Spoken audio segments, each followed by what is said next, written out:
大家好，歡迎來到看大陸節目，我是美玲。近年來，中國房地產市場陷入了長期低迷的狀態，房價也在持續的下跌。在這樣的背景之下，中國房地產市場爆發了房貸倒掛潮。越來越多的購房者發現，自己資產不僅是大幅的縮水，而且呢，賣掉房子都還無法還清貸款。有人房子沒了，首付也沒了，還要背負銀行的貸款繼續還債。那麼什麼是房貸倒掛？我們一起來聽聽下面這位博主的介紹。房貸倒掛壓垮了年輕人，這個詞兒光聽名字就夠讓人難受的。啥意思呢？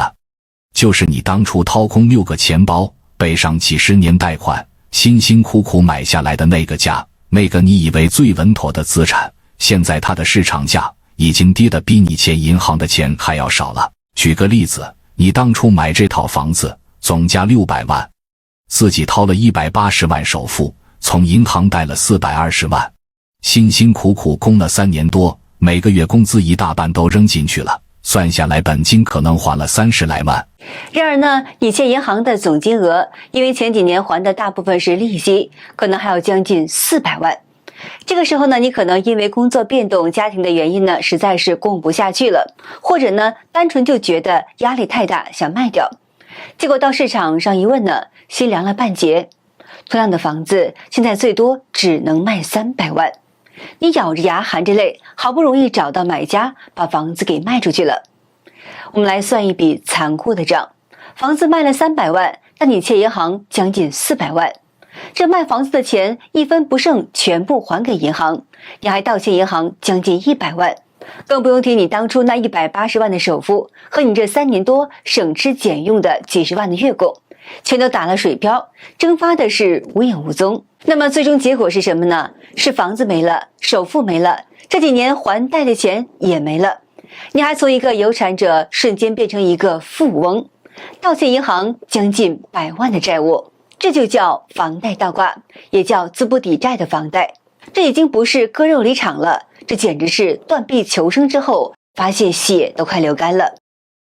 目前中國的經濟在疫情後持續的惡化，房價加速下跌。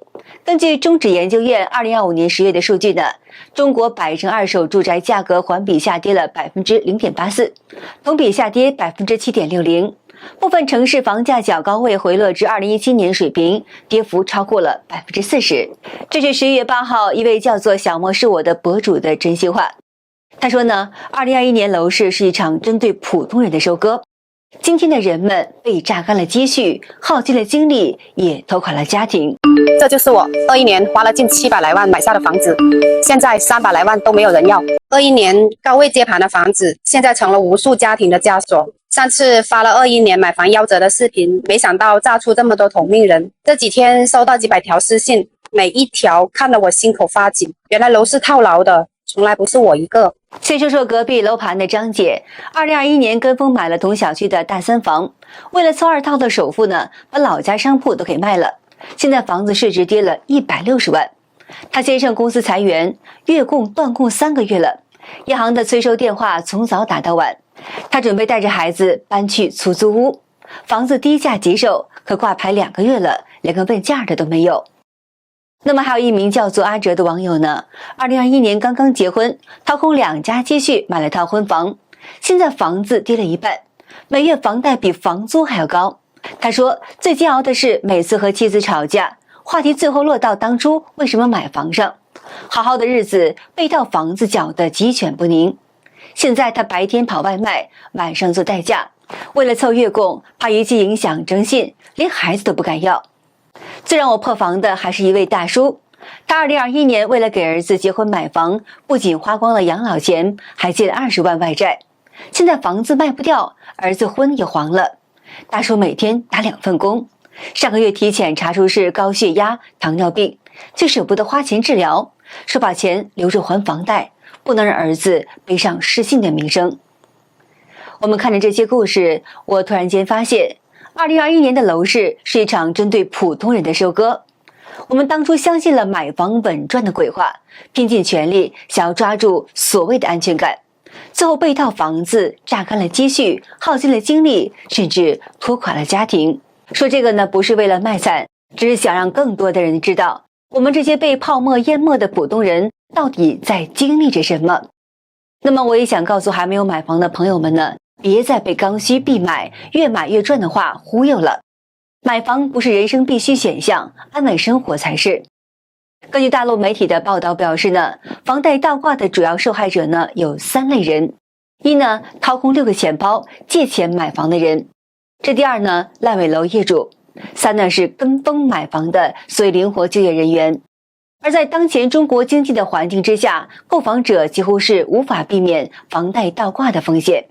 我們來看看一個真實的案例，博主為他的委託人算的賬，就是真實的房貸倒掛。我們這個委託人湯總夫婦，他們是純粹的剛需，夫妻2個在物流公司相识，組建家庭，然後自己出來單獨做，有2個孩子，一個幼兒園大班，一個是小班。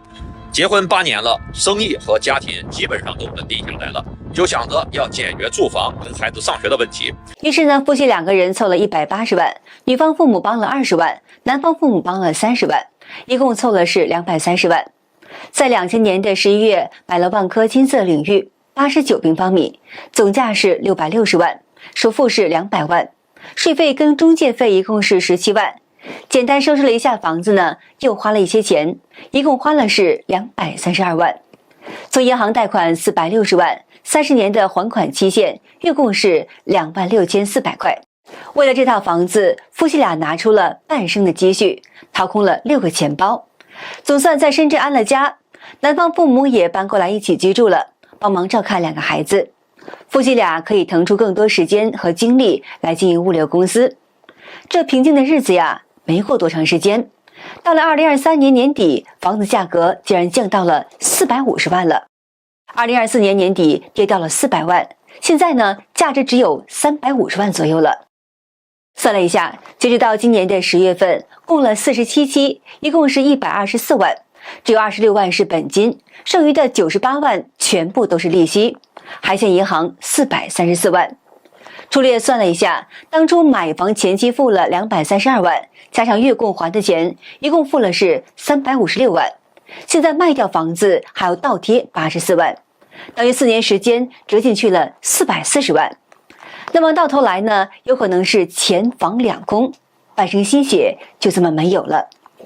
另一方面，近期中國多家大型的銀行直接跳進了房地產市場，推出大量的二手房，引發了市场的關注。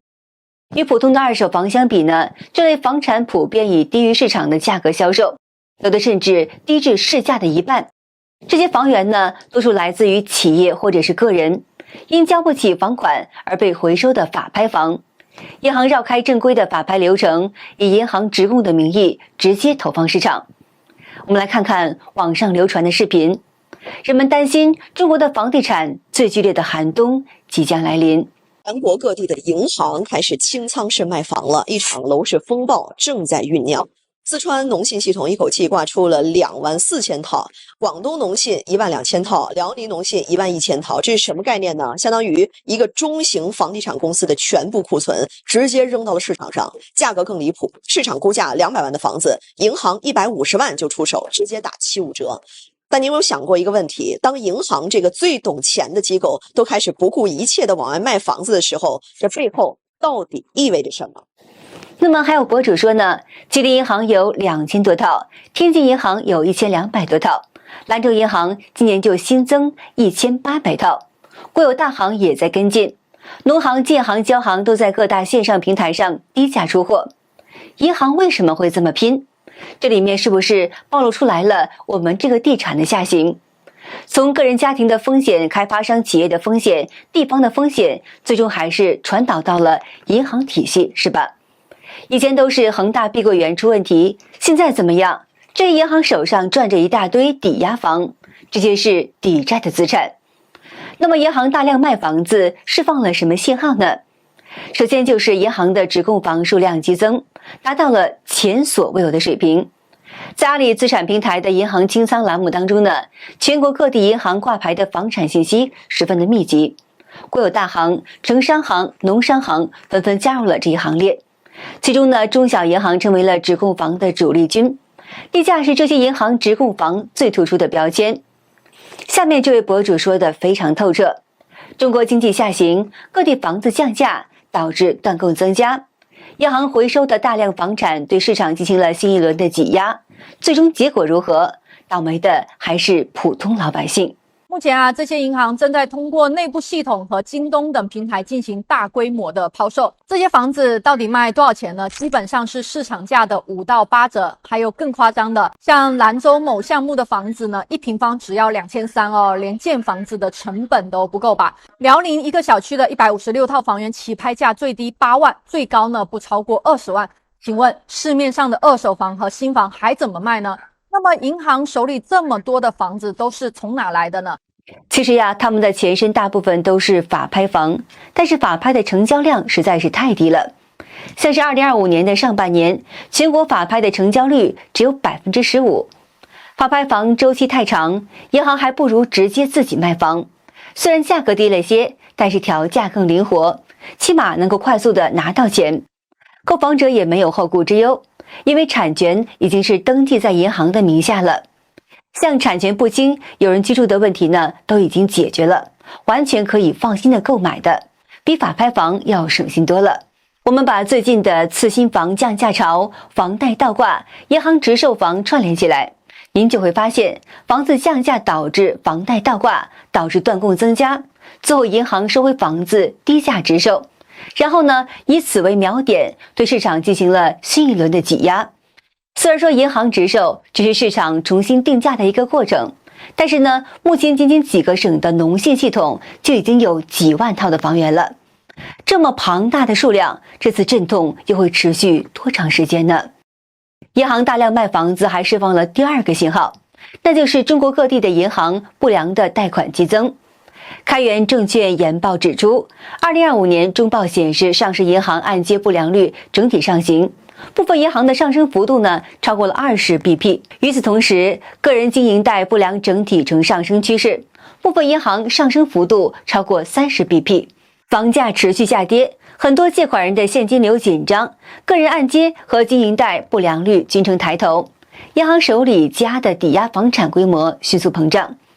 那麼這第三個信號就是呢，銀行集中拋售抵押房，對全國房地產市場價格體系都將形成嚴重的衝擊。這種衝擊可能會形成一種循環，銀行越是降價推盤，周邊房價越是受到壓制，進而導致更多抵押房產成為了負資產，進一步加劇了銀行處置的壓力。面對銀行直賣房火遍全網，下面這位博主說的十分清楚。銀行直售房數量的增加，說明了中國樓市下行並沒有結束，結果會更加慘烈。其實你用心觀察，你就會發現這些銀行直售房的大部分都來自於那些壓根就沒有流通性的3、4、5、6線城市。他們其實就是那些拍賣都賣不掉的法拍房，現在呢都成了這些銀行的不良資產了。那麼這個銀行直售房對於咱們的房地產市場又會有哪些影響呢？其實這個銀行直售房數量的增加也說明了一個重磅的信號，那就是咱們的樓市的下行呢並沒有結束。銀行直供房的數量增加，也一定會加速咱們的二手房市場的繼續下跌。銀行直售房數量增加，也說明咱們的止跌回穩不能只喊空口號。現在咱們的房地產市場真的是急需一次更大力度的降息和更加有力的穩樓市的政策。那麼對於購房者來說呢，銀行直供房是否提供了一個撿漏的機會？答案是否定的，因為中國房地產泡沫勝過了20多年前的日本，一眼看不到底。中共現在高壓管控房地產危機，類似將洪水集聚在大壩裡，一旦大壩崩塌，逃都來不及，前景是非常可怕。